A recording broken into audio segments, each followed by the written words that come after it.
बिहार में क्या जंगल राज चल रहा है? बीजेपी के नेता लालू और राबड़ी देवी के शासनकाल को जंगल राज तो बताते हैं, लेकिन एनसीआरबी के आंकड़े ही बता रहे हैं कि लालू राबड़ी शासनकाल की तुलना में एनडीए के शासन में बिहार में अपराध का ग्राफ तेजी से बढ़ा है। ऐसे में अगर बीजेपी लालू राबड़ी के शासन को जंगल राज बताती है तो इस वक्त बिहार में क्या महाजंगल राज चल रहा है? वैसे बिहार की कानून व्यवस्था की एक झलक प्रधानमंत्री नरेंद्र मोदी की सभा में भी देखी गई। पीएम मोदी की सभाओं में भीड़ किस तरह से जुटाई जाती है ये तो हम सभी लोग जानते हैं, लेकिन अब बिहार में पीएम मोदी की सभा में जो कुछ हुआ उसने तो बिहार में जंगल राज की चर्चा एक बार फिर से तेज कर दी है, क्योंकि प्रधानमंत्री की रैली में महिलाओं को लूट लिया गया है। रैली में पहुंची महिलाएं रोते रोते घर पहुंची हैं और ना तो बीजेपी का नेता उनकी सुनने को तैयार है और ना ही बिहार का पुलिस प्रशासन।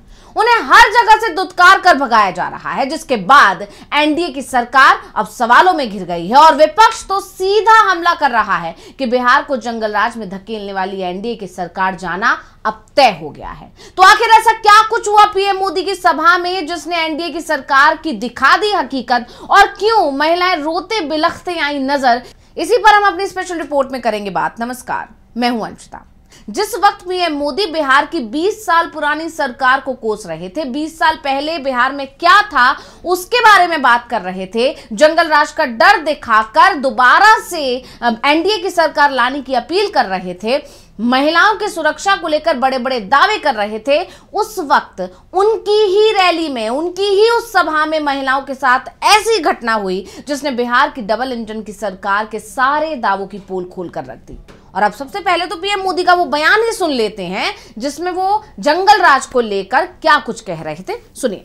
आरजेडी कांग्रेस के लोग छर्रा, कट्टा, दूनाली और घर से उठा लेने की धमकी देने लग गए हैं। इनका प्रचार इन्हीं दोनों पर चल रहा है। अब पीएम मोदी के इस बयान के बाद जैसे ही इस घटना की जानकारी सामने आई, महिलाओं ने अपनी आपबीती सुनाई, वैसे ही मोदी के इस बयान की अब जमकर आलोचना भी हो रही है। लोगों का कहना है कि पीएम मोदी 20 साल पहले के जंगल राज की बात तो कर रहे हैं, लेकिन इससे बड़ी बात क्या होगी कि पीएम की रैली में ही महिलाएं सुरक्षित नहीं हैं, उनके गहने सुरक्षित नहीं हैं, क्योंकि बड़ी बात यह है कि सबसे बेहतर सुरक्षा पीएम मोदी की रैली में होती है। बावजूद इसके ऐसी घटना हुई, और तो और महिलाओं का दावा है कि जो लोग थे जिन्होंने उनके साथ इस घटना को अंजाम दिया वो बीजेपी के कार्यकर्ता ही थे, ऐसा उनका आरोप है। आप जानते हैं बिहार में विधानसभा चुनाव चल रहे हैं और इसके चलते लगातार रैलियों का दौर है, और उसी को देखते हुए बिहार विधानसभा चुनाव से पहले पीएम मोदी की समस्तीपुर जनसभा में सुरक्षा व्यवस्था में बड़ी चूक सामने आ गई है। और इसके बाद सवाल ये उठ रहे हैं कि जब पीएम मोदी की ही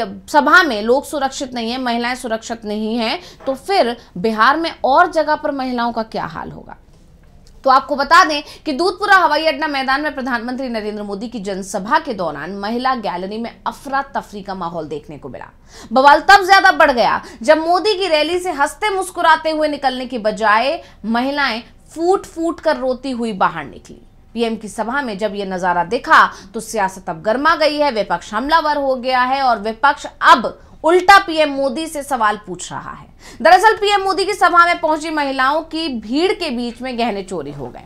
भारी सुरक्षा व्यवस्था और कड़ी जांच के बावजूद महिला गैलरी से कई महिलाओं के गले के जेवर गायब हो गए। चोरी की इस घटना ने पीएम की रैली में सुरक्षा व्यवस्था की पोल खोल दी है।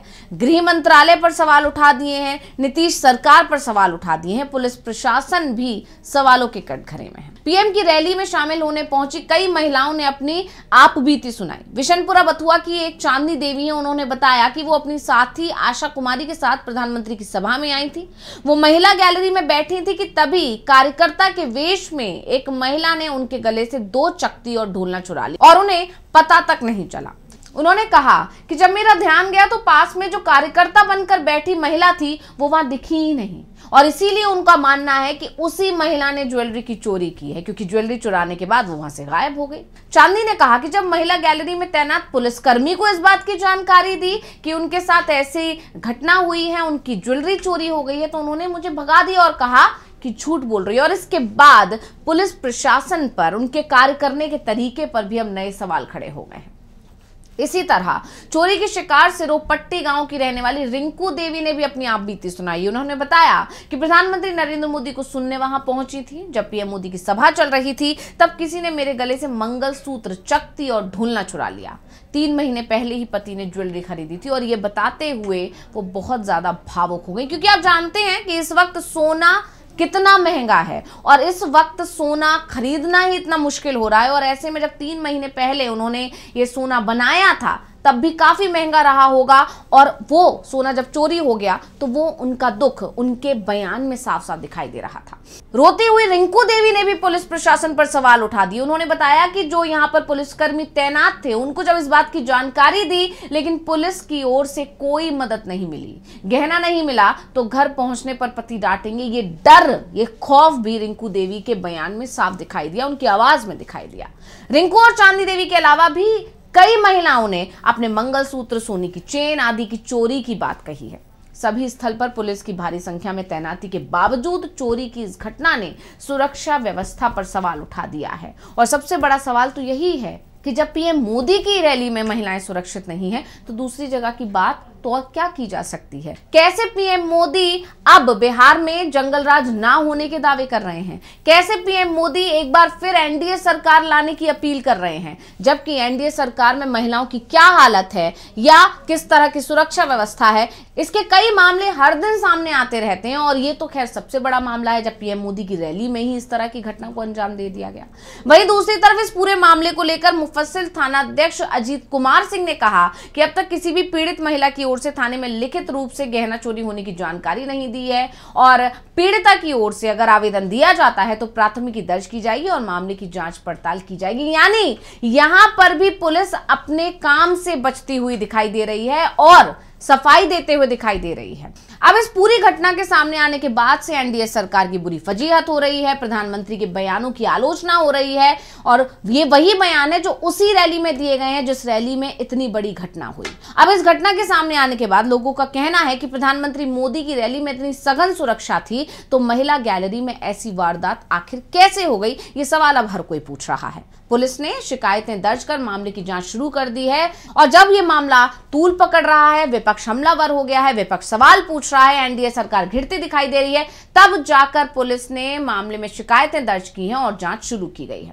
वहीं इस पूरे मामले पर इस खबर के सामने आने के बाद आरजेडी की तरफ से एक पोस्ट आई है जिसमें लिखा है कि मोदी की रैली में महिलाओं को लूटा गया, मोदी शाह की गुजराती जोड़ी अस्वस्थ मुख्यमंत्री के चलते बिहार में महाजंगल राज स्थापित कर बिहार को बर्बाद करना चाहती है। यानी कहा जा सकता है कि चोरी की इस घटना ने पीएम की रैली में सुरक्षा व्यवस्था की पोल खोल दी है। और बड़ी बात यह है कि जब से ये घटना सामने आई है, जब से ये जानकारी मिली है कि पीएम मोदी की रैली से महिलाओं के गहने चुरा लिए गए, और गहने चुराने वाले कोई और नहीं बल्कि ये भी दावे किए जा रहे हैं कि वो बीजेपी के कार्यकर्ता ही थे, या दावा किया जा रहा है कि बीजेपी के कार्यकर्ताओं के भेष में बैठे हुए वो लोग थे।